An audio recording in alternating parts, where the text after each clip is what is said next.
ये जब हम बात करते हैं हसन अली की, इनकी भी इंजरीज़ भी रहीं, तो आपको लगता है कि जो इनमें बिलखुसूस इनकी जो सीरीज़ पाकिस्तान में साउथ अफ्रीका के ख़िलाफ़ खेली थी, वहाँ पर मेरा ख़्याल पिंडी वाले मैच में इन्होंने 5-5 दोनों इनिंग्स में आउट किए थे, तो आप समझते हैं कि फिर 2017 की चैम्पियंस ट्रॉफ़ी भी उनके करियर की एक नुमायाँ कामयाबियों में से है, इंजरीज़ की वजह से या उसको ज़्यादा बेहतर अंदाज में जितनी इनकी सलाहियत थी उसके मुताबिक परफॉर्म नहीं कर पाए जितना पोटेंशियल था उनमें, क्योंकि अगर रिवर्स की बात करते हैं तो ये बहुत अच्छे अंदाज में करते हैं इसको। देखें, हाँ, ये हमारी ह्यूमन बॉडी है ना, तो जब आप ज़्यादा खेलते हैं तो आप फटीग में जाते रहते हैं, उसी में इंजरीज़ का चांस बढ़ जाता है। ठीक है, फिर भी अगर आप उसको पुश करते रहते हैं तो फिर आपकी पेस भी नीचे आती है, फिर आपको कंट्रोल भी नहीं रहता। तो आई थिंक ये देखते हुए हमें ये चाहिए कि मतलब अब प्लेयर्स को हम जैसे वो टाइमली यूज़ करें, देख के यूज़ करें। हॉर्सेस कोर्सेज अभी कर तो रहे हैं कि आप जहाँ पे जिस तरह की सीरीज़ है उसके मुताबिक आपके प्लेयर्स यूज़ हों, तो उसी तरह। लेकिन जब उनको ऑफ़ किया जाए तो उनको ऑफ़ करके एकेडमी में ही भेजा जाए, ताकि वो एकेडमी में उतनी फिटनेस रिकवर आप वापस ला के फिर से आपके लिए तैयार हों।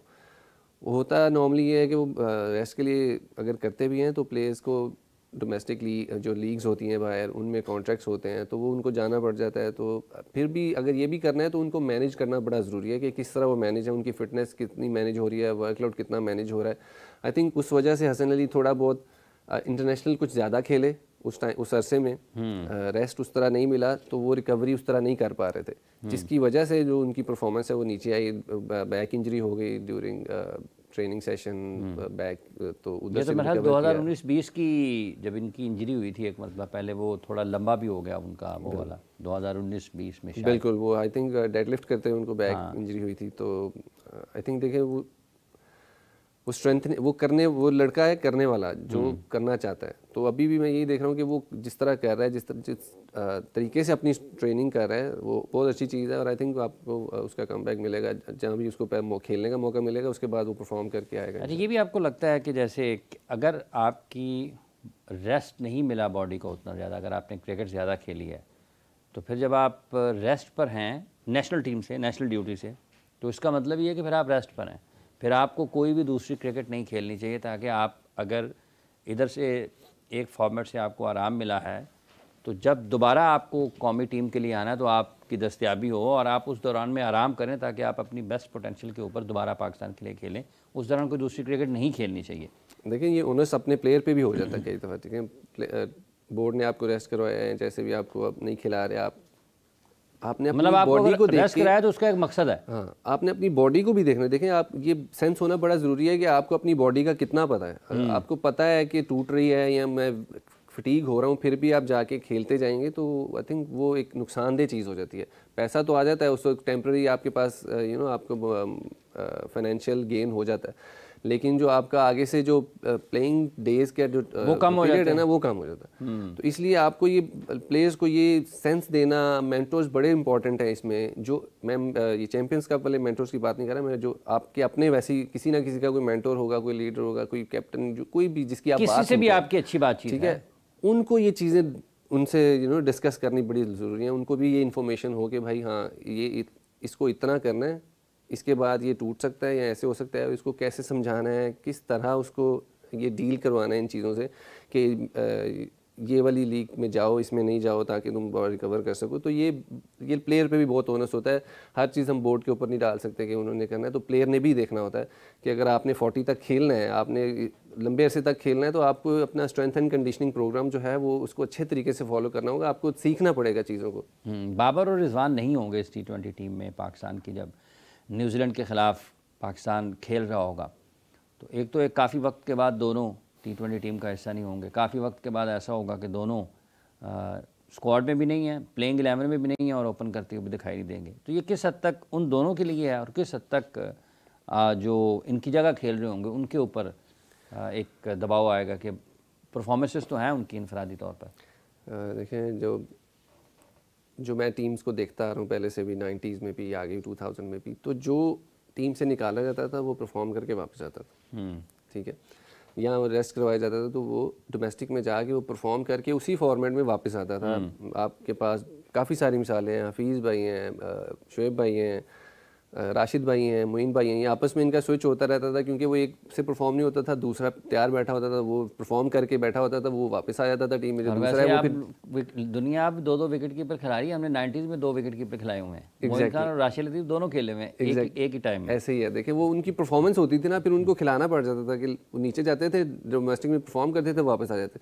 आई थिंक ये इन दोनों के लिए मौका होगा कि ये नीचे जाके जहाँ पे भी जिस फॉर्मेट में नहीं खेल पा रहे उसमें परफॉर्म करें और कंसिस्टेंटली परफॉर्म करें। आई थिंक ये उनकी मेंटल एबिलिटी के ऊपर भी का टेस्ट भी होगा कि हाँ कितना वो स्ट्रॉन्ग इस चीज़ को लेते हैं कि एक सेटबैक है या एज अ टेस्ट ही समझ लें एक, तो उसमें वो कितने अच्छे तरीके से इस चीज़ को मैनेज करते हैं, अपना आगे से प्रोग्राम कितना अच्छा लेके चलते हैं कि मैंने हाँ उनका एम कितना है कि नहीं तीनों फॉर्मेट्स में ही रहना है और अच्छे तरीके से रहना है और मॉडर्न डे क्रिकेट के हिसाब से रहना है।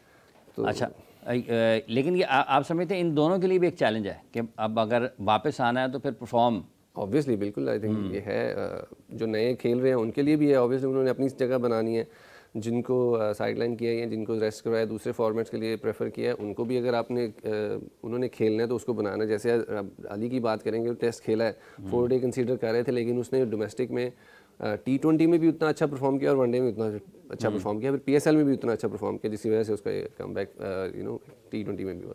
और बातचीत हमारी हो रही है जी यहाँ पर पाकिस्तान क्रिकेट टीम के मौजूदा हालात के हवाले से और पाकिस्तान टीम की कारकर्दगी के हवाले से। अभी कुछ ही देर में हमें सीनियर स्पोर्ट्स जर्नलिस्ट हैं, स्पोर्ट्स जर्नलिस्ट जनाब खादर ख्वाजा साहब भी ज्वाइन कर रहे हैं। ख्वाजा साहब आए, तशरीफ़ रखें, इंतज़ार किसका हो रहा है? जल्दी आए ना ख्वाजा साहब, आप कहाँ रह गए हैं? आपके लिए सारी चीज़ें बदल दी गई हैं, किधर गायब हैं ख्वाजा साहब? क्या रहा है? कुछ नहीं सर, हाँ इंडिया चैंपियन बन गया है। अच्छा, और हम लोग अभी तक सीख ये रहे हैं कि हमने न्यूजीलैंड में स्पिनर ज़्यादा डाल दिए हैं, तो अच्छा, तजर्बा कर रहे हैं। हाँ, हम बहुत कुछ सीखते हैं। अच्छा। और हम लोग गलतियों से ही सीखते हैं ना। अच्छा, तो पहले गलतियाँ तो सीख लेते स्पिनर तेल ज़्यादा पा लेंगे यार। मतलब भाई साहब, अगर हम ये गिने कि गलतियाँ कितनी की हैं, सीखा कितना है, अगर 1 2 3 4 5 गिनतियों में लिख लो, ये गलती 1, गलती नंबर 2, गलती नंबर 3, गलती नंबर 4, सीखना नंबर 1, सीखना नंबर 2, सीखना नंबर 3, सीखना नंबर 4, तो कहाँ पर आपको लगता है कि ज़्यादा तादाद किस चीज़ की है? ऑब्वियसली अभी तो देखें, जब आप को शिकस्त होती है तो फिर गलतियाँ फिर ज़्यादा होती हैं। जब आप जीतते हैं मैच उस पर पर्दा डल जाता है, लेकिन जब स्क्वाड अनाउंस होता है उस टाइम से लेकर आज तक वो एक ही चीज़ है कि आप लोगों ने कॉम्बिनेशन जो है वो क्या रखा है।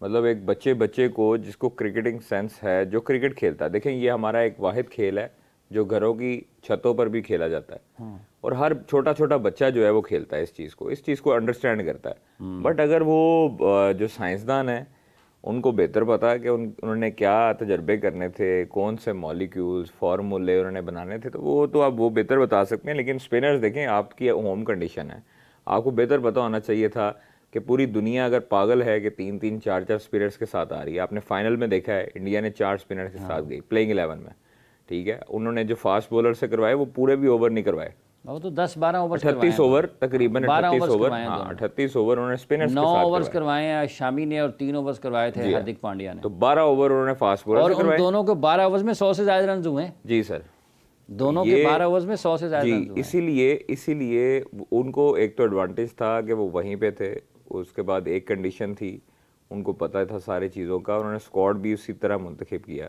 अब इनको भी पता था कि ये वाली चीज़ें होती हैं, एशिया में स्पिनर डोमिनेट करता है, आपको पता है सारी चीज़ें, उमैद भाई भी खेले में है, सारा कुछ है, इनको पता होना चाहिए कि न्यूजीलैंड जैसी टीम, ऑस्ट्रेलिया, न्यूजीलैंड, हर टीम ने भाई अपने पास स्पिनर्स रखे हुए। आप एक स्पिनर के साथ अब रखे हैं ना, अब माशाल्लाह हमने ज़्यादा ही रख लिए हैं